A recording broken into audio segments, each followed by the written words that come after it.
Welcome to the Buy Box Experts podcast. We bring to light the unique opportunities brands face in today's e-commerce world. Welcome to the Buy Box Experts podcast. This is Eric Stopper. Today's episode is brought to you by Buy Box Experts. Buy Box Experts takes ambitious brands and makes them unbeatable. We've got a team of consultants, and let me just tell you guys, Amazon has been weird. Actually, Amazon is just weird. It is always weird, and they've always got weird policy changes that are happening. And we've seen people that have lost a lot of their rank over, especially through 2019, following Q1. Like, everybody's sales seem to tank.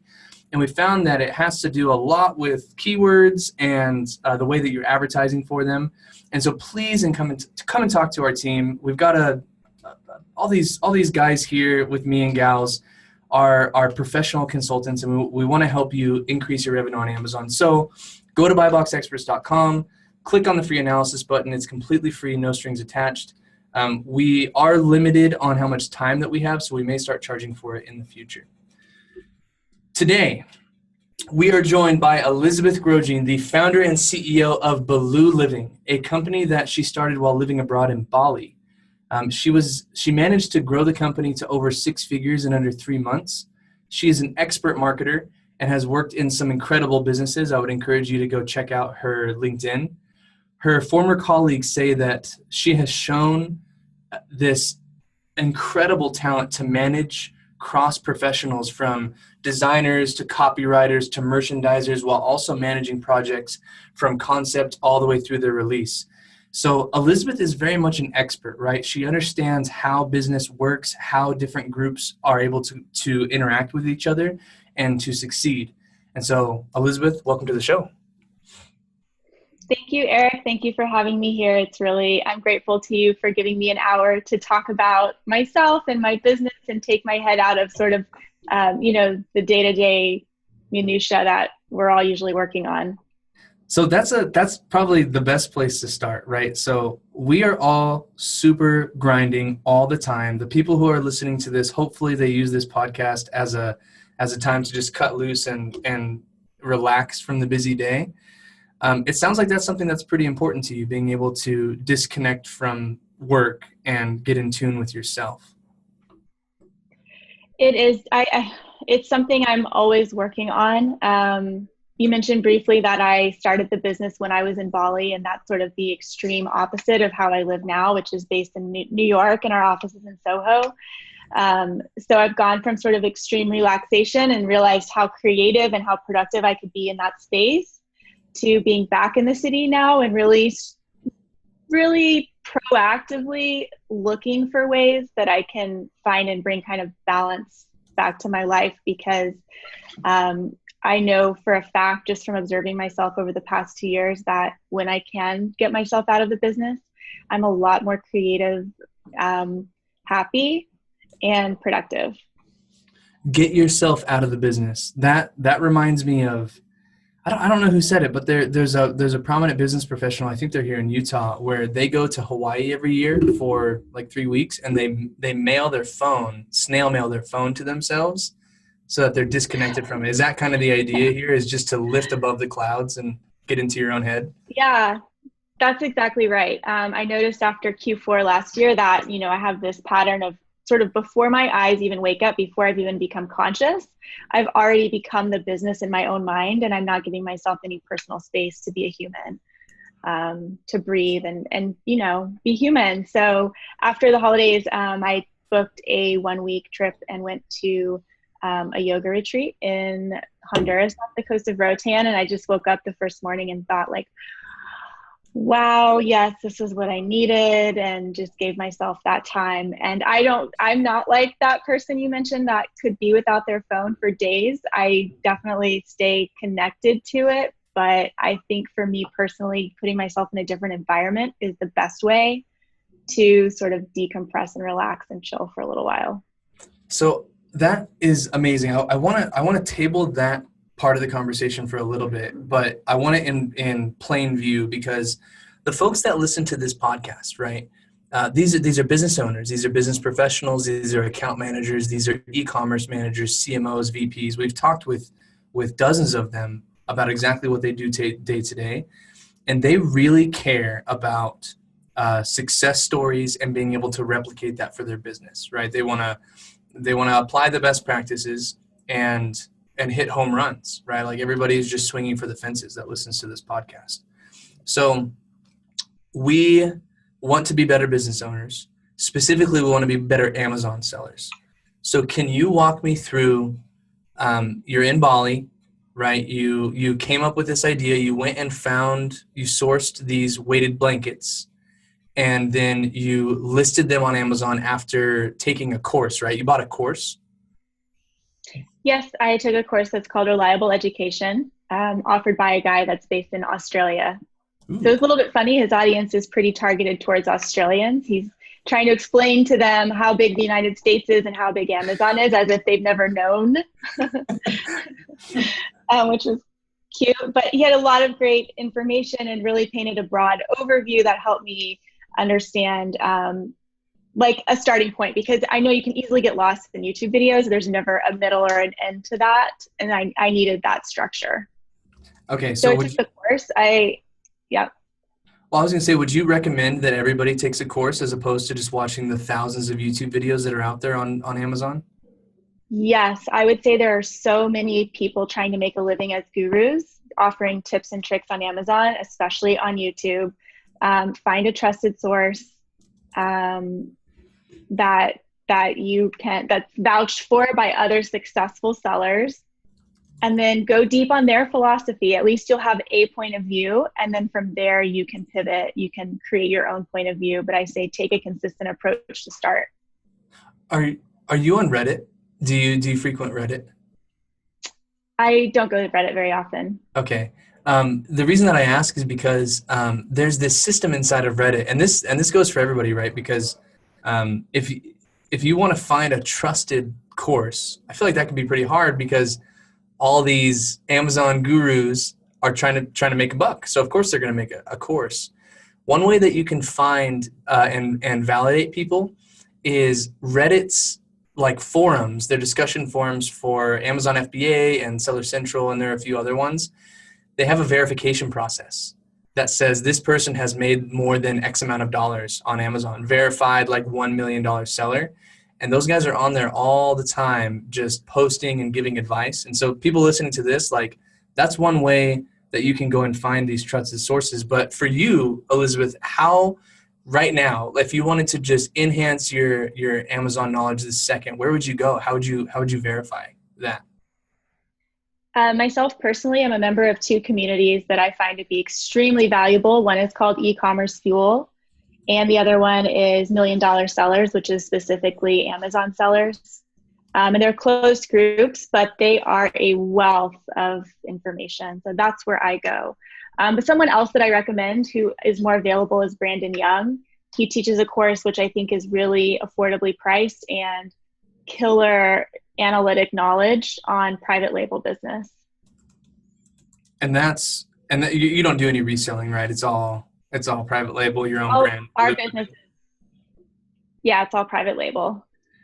Okay, so you source these products and you took this course. Well, you probably took the course and then you sourced the items, I'm guessing. You identified the market using Jungle Scout, I understand? Yep. And then from there, give us the story, help us understand. I know this is having you look back a few years, but help us understand how you grew this thing and where you were surprised, where it just kind of like took off. Oh my gosh. Yeah. Yes. Okay. So as you mentioned, I was going this typical route. I took a course. I downloaded Jungle Scout. I was combing through Excel spreadsheets, back-end data on Amazon to find an opportunity. I think I was doing my search for products that retailed over $50 and maybe had, I don't remember what my other criteria were. And as you mentioned, my niche is weighted blankets, which has since exploded. It's highly competitive. It's one of the top 50 search terms on Amazon some months. And there's massive competition in that market. At the time, though, 2 years ago, when I saw the data, I saw several sellers doing 6 figures plus. When I went to the page, I could see that based on the photography, the English or lack thereof, that this was a niche where if I knew what I was doing with great photography and really a heartfelt brand. I think it's specifically for this product, it's something that resonates with people who give more thought to sort of the intentionality behind their product because it is a self-care tool. I don't think that's holds true for all product niches, but this one specifically I really connected with. So I was in Bali, and that made it really easy to just hop a flight to China. I know you don't necessarily, lots of people have never even gone to China. They work with their suppliers for many years. It's not necessary, but it was really easy for me to just go to Canton Fair, which happened to be 2 weeks from the date that I saw the niche. So I met a supplier there and I placed an order. We had a couple of delays. We had some quality control issues. We missed Chinese New Year. It was, so hard for me to miss, but I did. I think that's maybe happens a lot, especially to first time sellers. Mm-hmm. So we had the delay. Then finally we shipped into Amazon and started selling right away without any kind of PPC. I had beautiful photography and I had great keyword research. But that was it. That's incredible. So I'm sure a lot of people who are listening to this are, they probably paused and started yelling a little bit, probably a lot. They probably started screaming a little bit and they probably called their e-commerce manager. Why can't we do the same thing? Is that feasible today? Could somebody serendipitously find one of these breaking markets and fly over from Bali to China and source this product and hit the Chinese New Year, right? And not get the coronavirus and launch a product on Amazon and do this kind of same success in 2020? I would say that everything is always possible, and not as a cliche. I would never bank on that. I was never betting on that to happen, but I know it continues to happen. Just before I moved to Bali, I went to a meetup here. I met a woman who had quit her job selling on Amazon in under 2 months because she discovered fidget spinners before anybody. I mean, these things are going to always happen. The world's not done inventing things. It is just a matter of timing, taking action, and I think luck. How do you avoid, this is a deep multi-layered question, I think. How do you avoid what happened to fidget spinners? Because if you look at Google Trends, for instance, that lady probably made a whole bunch of revenue all at once, because the Google Trends is like a straight line, nothing, and then it goes to 100 in all regions all of a sudden, and then the next month and a half, it's gone. It's back down to nothing. So how you picked weighted blankets? Was there any fear that was going to be the same thing? Big trend, but then it just dies off as hype? Yeah, that is definitely something that's on my mind. I think that this is a product a lot of people are talking about and discovering right now. And there's definitely going to be a peak to this product as, demand will peak. But I relate to it, and because I know it does so much good for so many people, it's not a product that's going to go away. It's just going to even out a bit. Just like we still buy shoes and shirts and bedding and all kinds of commodities and consumables, it will continue to exist. I think fidget spinners were definitely a crazy thing. Yeah, definitely a fluke, kind of glitch in the matrix. And luckily the parent category for fidget toys themselves is still pretty strong. People care about that, and there's businesses that have started making these little cubes that you can turn based on what you're doing. They're pretty cool. Shameless plug for whoever's selling those. Well, my strategy right now is to take advantage of all of this interest and all the site visits that we're now building off on our own website, and the customer base that we're building, and launch new products. Because there's this certain momentum that we have at the moment that we really want to grow on. Now, in I think it was a Life Athlete podcast that you were on a year. Oh yeah, Life Athletics. Yeah, Life Athletics. So that was a really fun conversation that you had, and you talked about, you talked about a bunch of different stuff on there. It's an hour long. I would encourage you guys to go and check it out. But you talk about how these products are inherently beneficial, right? The benefit that they give is more than just the dopamine from having a cool shiny toy. It's actually giving you a physical benefit. Is that the core thesis of Baloo Living and how you run your business? Yes. In terms of a product approach, we're looking at things that provide comfort and support us in living healthier, more natural lives. Um, I I think that we are designed, you can study human performance, you can look at the way man adapts in different settings. There's things that we all fundamentally need.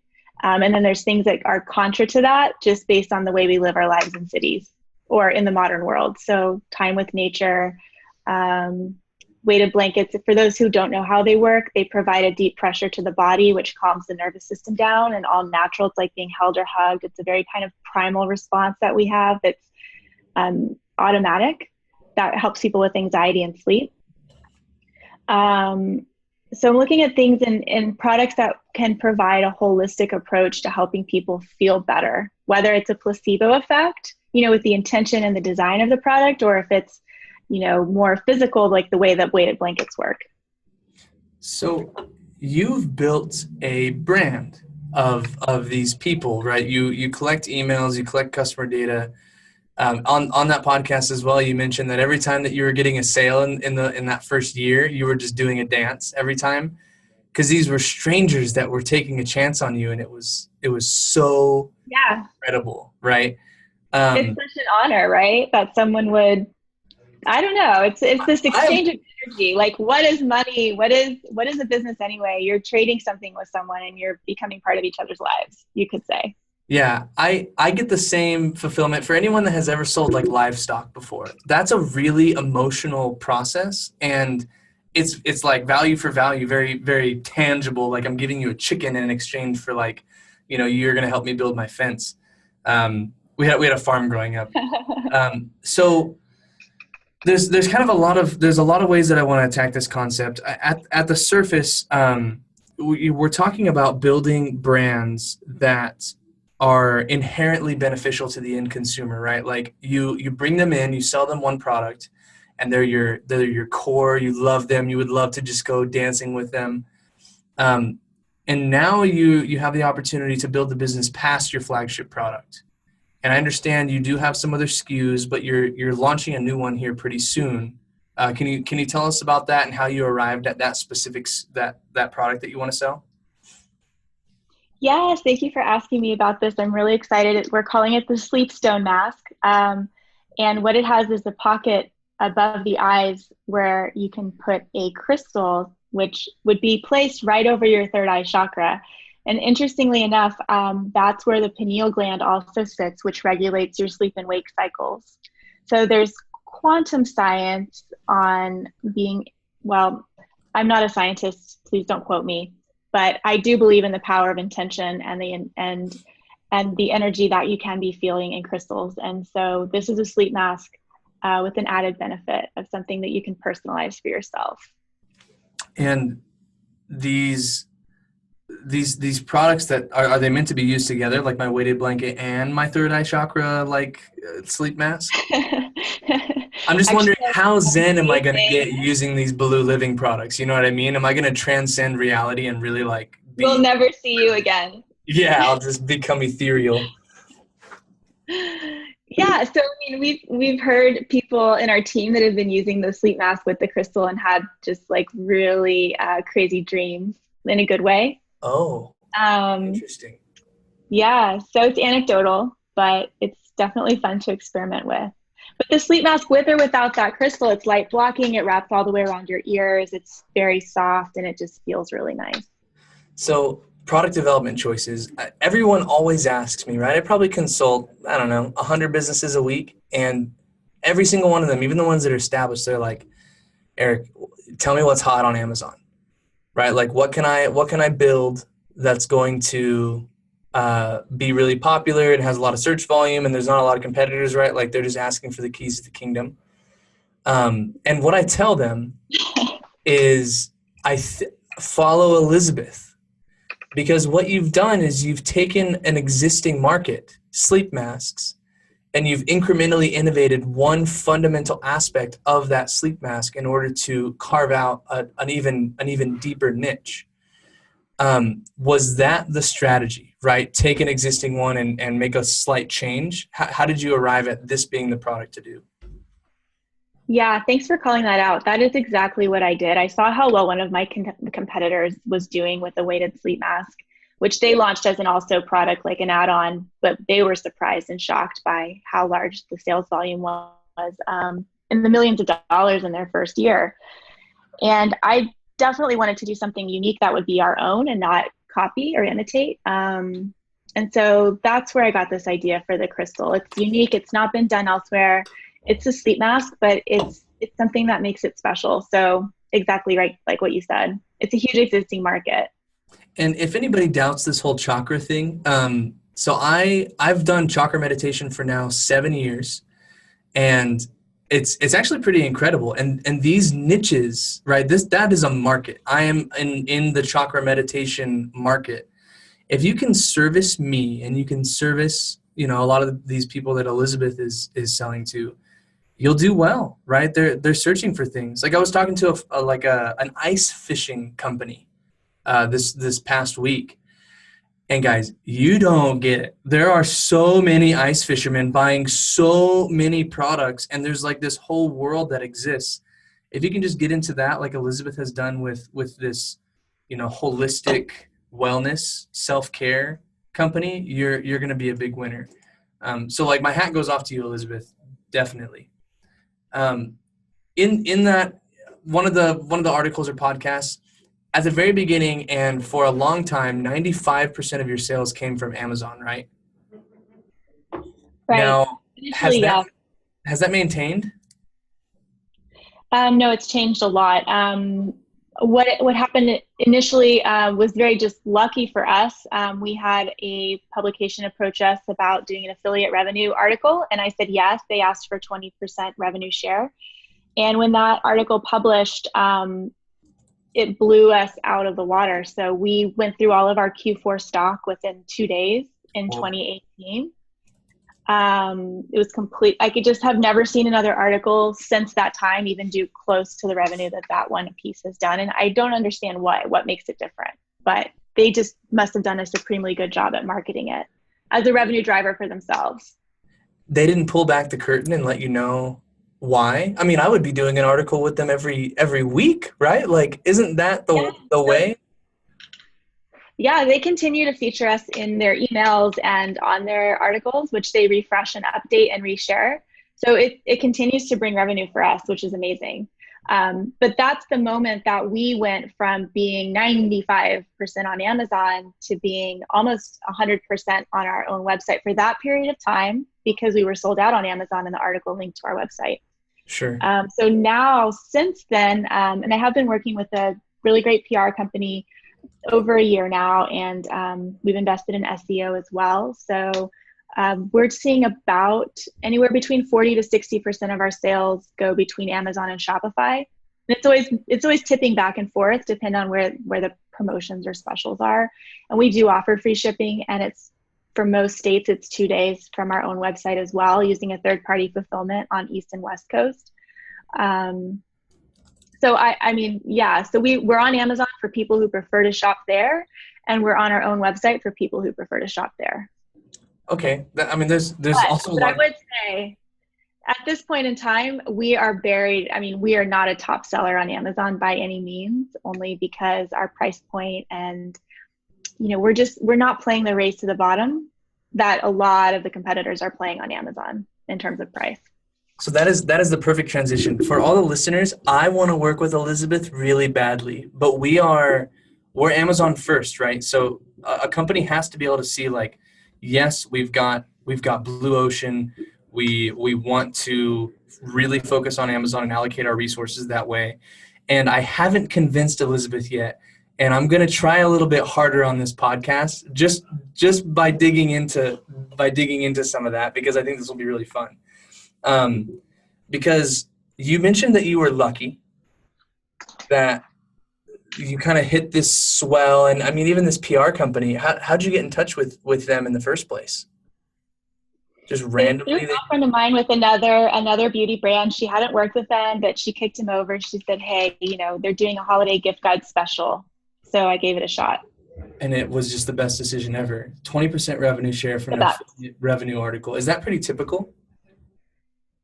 I think that would be pretty high, actually, 20%. That's the most that we've paid.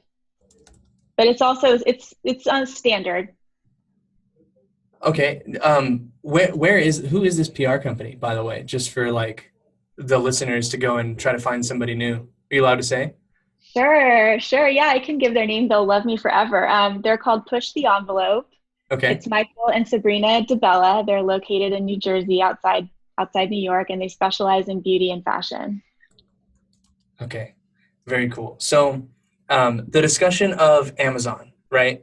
You sell, your price point it's like 60 to 100% higher than the typical average price weighted blanket that sits right around like $40 on Amazon, right? They're going as low as I'd say 40 to 60, but I think the main brands are selling between 70 and 90 on Okay. Amazon. And we are priced at 149 to 169. And so on lots of the articles that I was reading about you, you talk a lot about the quality of the products. Specifically, Blue. This is a quote from one of the articles. Blue took off like crazy, partly because we stand for the highest product quality, customer service, and thoughtful design. So the main question that I would have about like Amazon being a good place to focus resources is it possible if I have two good looking products in front of me, and one is provided by, a seemingly Chinese manufacturing company who's selling direct on Amazon, and one from Baloo, and they're significantly different price, right? We're talking 70 to then a double priced item. Is it possible with the listings and where you advertise the product to be able to outperform the lower priced item using like product quality, customer service, and thoughtful design? Saying all things are created equal in terms of the listing quality and how the brands represent themselves? No, can you use those aspects to win, right? Can you make a better listing to beat them at a lower price, at your higher price? Yes, I believe so. I think it takes some art and some talent, but yes. And I also think that price is part of that equation. It's one of the 4 Ps of marketing. So price is a signal in and of itself. There are people who want to buy the more expensive item because the price is higher. 4 Ps of marketing. Can you give us the breakdown for that? I think it's price, promotion, promotions, and placement. I'm blanking on my 4th P. Price, product, price, promotion, and position. Is it promotion, position, right? I'm doing a quick Goog. Yeah, no, good. So I don't want to keep people waiting on our. No. I mean, everyone else is probably looking it up too. So there, and by the way, while she looks that up, there are also 4 Ps of Amazon conversion that we found as a company, and those are pictures, price, prime, and proof. Right, so the reviews. If you have really good reviews with really well written, like feedback, then you'll win the game. Right, those are the 4 things that you typically need. Did you happen to find them? I saw you Googling over there. No, you were right. It's place. Is it place? Okay, yeah. So place, price, promotion, and product. Yeah. Okay, so we could win at the higher price, but the price is definitely going to play a role. And so a lot of folks, they do try to use price as their primary marketing tactic on Amazon. They just cut the price down. So what is the first thing that you did as you saw this really heavy competition coming into the weighted blanket category? What's the first thing that you did to try to differentiate yourself from everybody else on the platform at your higher price? Other than reducing price. Yeah, it's been reinvesting in photography. I think that is the ultimate number one place to really put your focus and attention. For bedding, there's a lot you can do in terms of like lifestyle photography and lighting, and it might be harder with electronics. I'm not sure. I mean, there are always things you can do to make your photography better. But going back to the very beginning, when I was choosing my product, one of the things I was looking for was a product where aesthetics were important. So there's a lot we can do with photography just alone to differentiate ourselves. So you're going to do the sleep masks. Do you have like a product development schedule and more innovative products that you're looking at launching in the next year or so? Yes, I have a third product on the horizon for this year. You don't have to give it away in case you're worried about people Yeah, snagging it from you. But did you in follow the kind of grocery the category. But okay? we're not reinventing anything. Now that we have a brand, we're wanting to be able to offer things, more options for people once they've come to our site. And do you offer anything other than products as well on your website, like any PDFs, classes, learning, counseling?